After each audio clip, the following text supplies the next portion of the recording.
नमस्कार, गरिमा टाइम आप देख रहे हैं, मैं हूँ आपके साथ शिखा। जैसा कि आप सभी को पता है कि जो ड्रग्स के केसेज़ हैं, वो लगातार सामने आ रहे हैं और पुलिस प्रशासन के नाक के तले जो है धड़ल्ले से ड्रग्स की बिक्री हो रही है। ऐसे में आज हमारे साथ रोहतक कोर्ट से एडवोकेट अमरजीत फोगाट हैं, उनसे जानेंगे कि कोर्ट के जो कानून होते हैं ड्रग्स को लेकर वो किस तरह के कानून होते हैं, उनके रोकथाम के लिए क्या करना चाहिए और किस तरह से जो है जागरूक होना चाहिए। सर, सबसे पहले तो मैं आपका बहुत-बहुत स्वागत करती हूँ। शुक्रिया। अगर आप ड्रग्स के बारे में मुझसे पूछना चाहेंगे तो बेसिकली मैं रोहतक की बताऊं तो रोहतक के अंदर पुलिस प्रशासन ने जो जागरूक अभियान है, पिछले साल कोई जागरूक अभियान नहीं किया एजुकेशन डिपार्टमेंट की स्पोर्ट्स लेकर।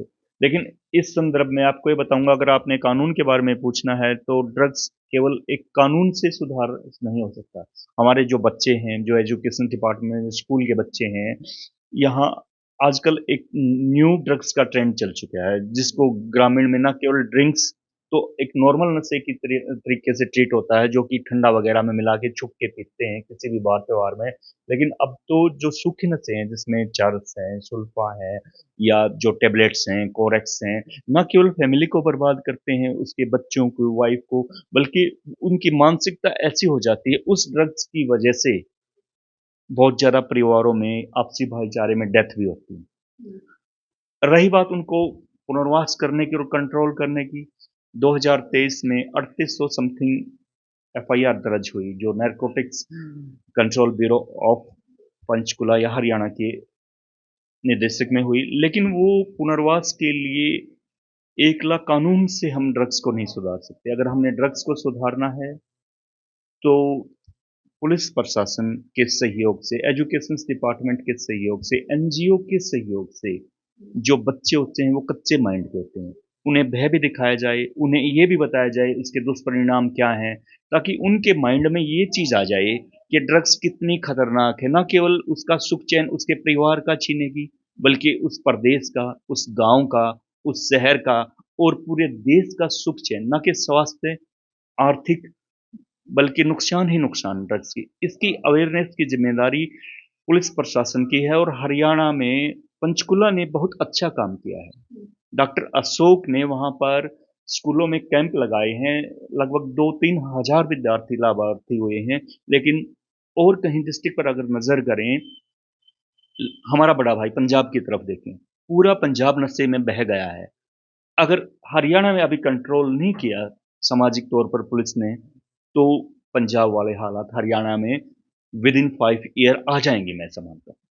तो ड्रग्स कंट्रोल के लिए कानून के साथ साथ education department, narcotics control bureau और पुलिस के सहयोग की अति आवश्यकता है। कानून तो पुनर्वास के बाद एक भय का दिखावा होता है, लेकिन हमारे माइंड का डेवलपमेंट एजुकेशन के जो डीओ होते हैं स्कूल में, उनकी भी जिम्मेवारी है, वो अपनी जिम्मेवारी नहीं ले सकते। आपने जो एक कार्यक्रम रखा है ड्रग्स कंट्रोल एजुकेशन डिपार्टमेंट और पुलिस कैसे करे, तो ये एक रोहतक पुलिस को एक सीधा सा निर्देश है कि जो रोहतक में मेडिकल स्टोर हैं जो कम चलते हैं, किस प्रकार से सूखा ड्रग्स बिकता है, उसको कंट्रोल के लिए रोहतक पुलिस ने एक खुफिया नंबर जारी करना चाहिए। जैसे ड्रग्स कंट्रोल का हरियाणा का एक टोल फ्री नंबर है, जिसकी सूचना बताने पर गुप्त रखी जाती है और उससे कंट्रोल किया जाएगा। बस मैं इतना ही कहूँगा कि एक अवेयर नागरिक होने की वजह से, अगर आपको ड्रग्स कहीं बिकती दिखे शहर में, तो आप उस टोल फ्री नंबर का इस्तेमाल कीजिए और ड्रग्स कंट्रोल में उस परिवार को बचाइए और उस शहर को बचाइए। शुक्रिया। देखिए, जो रोहतक की बात करें तो अलग-अलग जगहों पर जो है ड्रग्स के धड़ल्ले से बिक रहा है, पुलिस प्रशासन की नाक के तले और उसके बावजूद जो है ड्रग्स धड़ल्ले से बिकता हुआ नज़र आ रहा है, उसको लेकर क्या? वो कहीं न कहीं पुलिस की नाकामी है। हुँ, अब नवंबर 2024 तक अगर हम देखते हैं तो लगभग 4000 के करीब एफआईआर हो चुकी हैं। हुँ, परंतु नशा इतनी बुरी तरह से अब ना केवल शहर में, हुँ, गाँव-गाँव में, रोहतक के गाँव-गाँव में बर्बाद हो चुके हैं, इंजेक्शंस लगाते हैं। तो ये एक रोहतक पुलिस की सुस्त रवैया है, और रोहतक पुलिस ने ना ही तो कोई अवेयरनेस प्रोग्राम किया है और ना ही कोई टोल फ्री नंबर है। और रोहतक पुलिस बस एक लॉ प्रोटेक्टर के जो ज़िम्मेवारी है वो अपनी अच्छे से नहीं निभा रही, वो कहीं न कहीं पुलिस प्रशासन की और ड्रग्स कंट्रोल बोर्ड्स की और एजुकेशंस डिपार्टमेंट की जो गुरु होते हैं, उन सब की नाकामयाबी।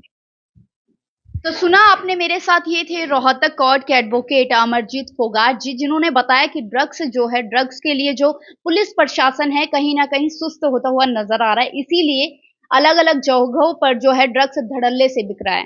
कैमरा पर्सन हितेश के साथ मैं शिखा, नमस्कार।